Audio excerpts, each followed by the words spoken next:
Hi, it's me again with Corel tips and tricks.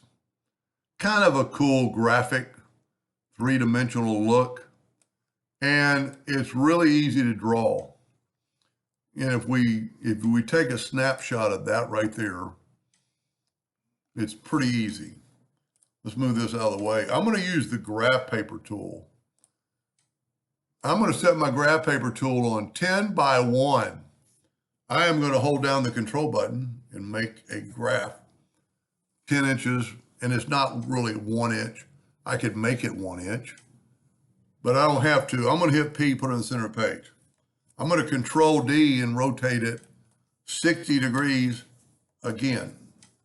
Now, the only thing you need to look forward to in case to make sure you did it right, that all the lines make a crosshair.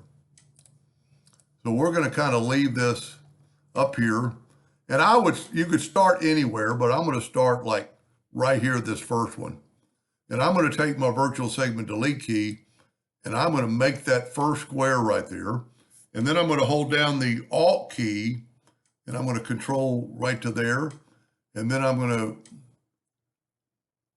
if you look, that one goes actually through here.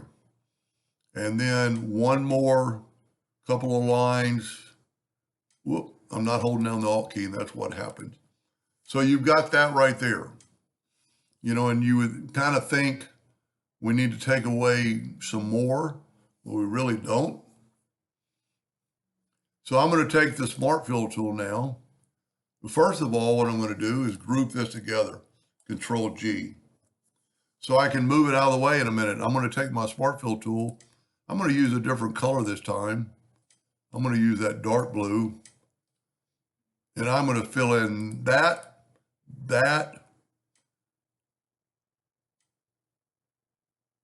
And you know what? I might have made a mistake. I might not have enough lines cut. No, I think that's it. It just kind of, it really looks funny. So now I'm not going to move this. I'm going to nudge this out of the way. Oh, I didn't fill in one spot. That's why I do that. And that's why I put stuff in the center of the page. I can fill in this spot right now with blue. That's why it looked funny. So I'm going to nudge that out of the way. And I'm going to take this L-shaped one and I'm going to go with the interactive fill tool and start about right there and just put a little black. I'm just trying to give it some depth. Maybe move this one down and then do the same thing on this one.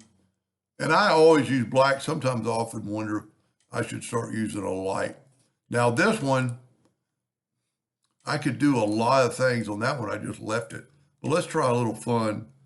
Let's get the interactive fill tool and go like that and then go symmetrical.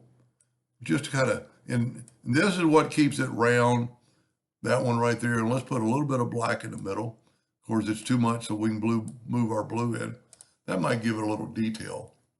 Now, Control G, Control D, and move your rotation to that node right there and rotate it 120 degrees. And then it doesn't look like it's going to work, but then you do another 120 degree.